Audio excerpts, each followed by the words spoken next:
मोदी के कार्यालय पर चला बुलडोजर। जी हाँ, बिल्कुल आप सही सुन रहे हैं। हालांकि सुप्रीम कोर्ट ने आदेश जारी किया। सुप्रीम कोर्ट ने स्पष्ट तौर पर मना किया था। सुप्रीम कोर्ट ने अपने आदेश में स्पष्ट किया था कि अब कभी भी इस तरीके से कहीं भी बुलडोजर नहीं चलना चाहिए। किसी के भी मकान को आप यूं ही ढहा नहीं सकते हैं। लेकिन इसके बावजूद उत्तर प्रदेश में ही चला है बुलडोजर, और इस बार जो बुलडोजर जो चला है वो भाजपा यानी कि मोदी के जो कार्यालय है वहीं पर चला है। पूरी खबर विस्तार से आपको बताएंगे। मैं प्रतीक चौधरी, चौधरी लीगल एसोसिएट के इस चैनल पर आपका स्वागत वेलकम करता हूं। जो लोग हमारे चैनल पर नए हैं उनसे रिक्वेस्ट है कि आप लोग चैनल को सब्सक्राइब कर लें, और जो लोग वीडियो को देखते रहते हैं उनका धन्यवाद कि आप हमें इतना समर्थन दे रहे हैं। साथ ही आप लोग हमें शेयर भी करते रहें, आपसे रिक्वेस्ट है। तो वीडियो में सारी चीज़ें बड़ी विस्तार से बताई गई हैं। चलिए शुरू करते हैं। मसला ये है कि आप लोगों ने पिछले दिनों देखा कि उत्तर प्रदेश में बुलडोजर राज जो शुरू हुआ, योगी बाबा योगी आदित्यनाथ जी ने जिस तरीके से बुलडोजर का इस्तेमाल किया अवैध अतिक्रमणों के खिलाफ, उनकी देखी देखा कहेंगे कि दूसरे राज्यों ने भी उनको फॉलो किया। मध्य प्रदेश से भी ऐसी खबरें आई कि बुलडोजर जो है वो चल रहा है। और बुलडोजर जब चला तो कई लोग सुप्रीम कोर्ट, हाई कोर्ट तक गए, और हाई कोर्ट में जब उनकी दाल नहीं गली या कहें कि उनको हक नहीं मिला, इंसाफ नहीं मिला, तो वो सुप्रीम कोर्ट गए।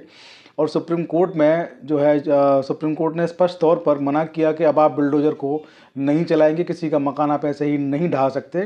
पूरी विधिक प्रक्रिया अपनाने के बाद ही आप ये फैसला ले सकते हैं। तो ये सारा मसला हुआ, सुप्रीम कोर्ट का आदेश भी हुआ। और जैसा कि आप जानते हैं कि उत्तर प्रदेश जो है वो बुलडोजर के मामले में फिर भी थमा नहीं है, रुका नहीं है। ये बात अलग है कि नियम कायदे कानून अब फॉलो पहले से ज़्यादा किए जाने लगे हैं। लेकिन इस बार चौंकाने वाली बात ये रही है कि भाजपा के कार्यालय पर यानी कि मोदी जी के कार्यालय पर ही बुलडोजर चला दिया गया। हम बात कर रहे हैं उत्तर प्रदेश के शहर बलिया की। उत्तर प्रदेश के शहर बलिया में बुलडोजर चलाया गया, भाजपा के कार्यालय पर बुलडोजर चलाया गया। भाजपा के जिला उपाध्यक्ष हैं सुरेंद्र सिंह, उनके कार्यालय पर ये बुलडोजर चलाया गया। इस पर सुरेंद्र सिंह जो हैं, जो समाचार पत्रों के माध्यम से, न्यूज़ पोर्टल्स के माध्यम से, न्यूज़ चैनल्स के माध्यम से जो खबरें निकल के आई इस मामले में, जो सूचनाएं मिली वो इस तरीके की थी। आपने शायद देखा हो न्यूज़ पोर्टल पे, अखबारों में। उन्होंने कहा इस पर टिप्पणी, जो कि बड़ी बेहद गंभीर टिप्पणी इसको कहेंगे, उन्होंने कहा कि हमें तो अपनों ने लूटा, गैरों में कहाँ दम था। जी हाँ, भाजपा के लिए काम करने वाला कार्यकर्ता, भाजपा के लिए काम करने वाला, भाजपा का सिपाही जब वही सुरक्षित नहीं है तो ऐसी बातें तो होना लाजमी है। इस पर उन्होंने आगे जब उनसे पूछा गया कि आपकी रणनीति क्या रहेगी, तो आप देख सकते हैं मीडिया रिपोर्ट्स के मुताबिक उन्होंने कहा कि मैं अपने कार्यकर्ताओं के साथ बैठूंगा, आगे की रणनीति तय करेंगे, आगे रणनीति तय करने के बाद क्या एक्शन लेना है इस पर सोचेंगे, उसके बाद कोई एक्शन लिया जाएगा। तो आप देखिए कि बुलडोज़र जो है वो उत्तर प्रदेश में बलिया में भाजपा के कार्यालय पर ही चल जाता है। और वो कहते हैं कि रणनीति तय करेंगे, तो हो सकता है कि वो मुख्यमंत्री से मुलाकात करें, हो सकता है कि वो प्रधानमंत्री से मुलाकात करें, क्योंकि दोनों ही भाजपा के बड़े नेता हैं, चर्चित चेहरे हैं, और अपने कार्यकर्ताओं की बात को सुनने के लिए माने जाते हैं, जाने जाते हैं। लेकिन साथ ही जो है मीडिया रिपोर्ट्स में आप देखेंगे कि ये भी बात निकल के आ रही है, ये भी आरोप है कि ये जो कार्यालय टूटा है ये भाजपा के लोगों के द्वारा ही इसको तोड़वाया गया। हालांकि इसको तोड़वाने की जो भूमिका रही वो जिला प्रशासन की रही, और जिला प्रशासन ने अहम भूमिका इसको तोड़ने को लेकर जो है वो निभाई है। तो बुलडोज़र जो है इस तरीके से जो चल रहा है कि अब भाजपा के जो लोग हैं, भाजपा के जो कार्यालय हैं, भाजपा की जहां रणनीतियां बनती हैं, क्योंकि सुरेंद्र सिंह जो जिला उपाध्यक्ष हैं भाजपा के, उन्होंने ऐसा कहा है अपनी मीडिया रिपोर्ट्स में, आप पढ़ सकते हैं उनके स्टेटमेंट जो छपे हैं। उन्होंने कहा कि ये वही जगह है जहां पर सालों से पूरे ज़िले की रणनीति तय होती है, ये वही जगह है जहां से भाजपा ने कई सारे चुनाव भी जीते हैं। तो ऐसे में इसको तोड़ना जो उनकी मानसिकता है उसको दर्शाता है। और उनका जो स्टेटमेंट है बार बार तमाम जगहों पर उसको वायरल भी किया जा रहा है कि हमें तो अपनों ने लूटा, गैरों में कहाँ दम था।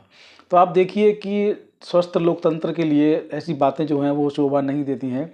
इंसाफ जो है होना चाहिए, न्याय होना चाहिए। अवैध अतिक्रमणों को तोड़ा जाना चाहिए, लेकिन अवैध अतिक्रमणों को जो आप तोड़ते हैं तो उसके लिए भी जो निश्चित जो गाइडलाइंस होती हैं, निश्चित जो उनके नियम रूल्स होते हैं, उनको फॉलो करना भी बेहद ज़रूरी है। तो सोशल मीडिया पर जो चीज़ें उनके बारे में लिखी हैं, मैं आपको थोड़ा सा और यहाँ पढ़ कर सुना दूँ। सबसे बड़ी बात जो उन्होंने कही, तो भाजपा पर ही उन्होंने आरोप लगाया है। इसके बाद जो बेहद गंभीर टिप्पणी सुरेंद्र सिंह जिला उपाध्यक्ष हैं बलिया भाजपा के, उन्होंने बहुत गंभीर टिप्पणी भी इसके अलावा की है। उन्होंने कहा है कि लोकतंत्र जो है वो बसपा में सुरक्षित था, समाजवादी पार्टी में सुरक्षित था, भाजपा में लोकतंत्र नाम की कोई चीज़ नहीं है।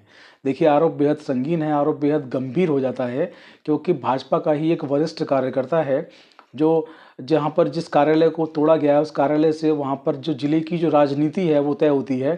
तो यकीन जानिए कि विधायक और सांसद भी वहीं से रणनीति से ही तय करने के बाद जो है आगे तक पहुँचे हैं, सदनों तक पहुँचे हैं।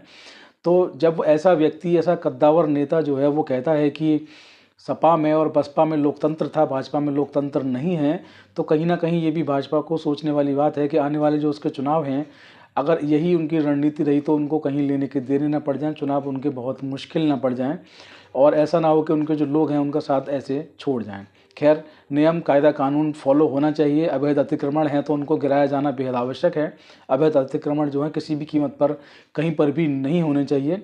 लेकिन आप अवैध अतिक्रमणों को जब हटाते हैं तो उसमें पक्षपात भी नहीं होना चाहिए। खैर, फिलहाल भाजपा के जो कार्यालय पर बुलडोज़र चला है उसके संबंधी आपको खबर सूचना दे दी गई है। वीडियो आपको अच्छा लगा हो तो शेयर करना ना भूलें। जय हिंद, जय भारत, नमस्कार।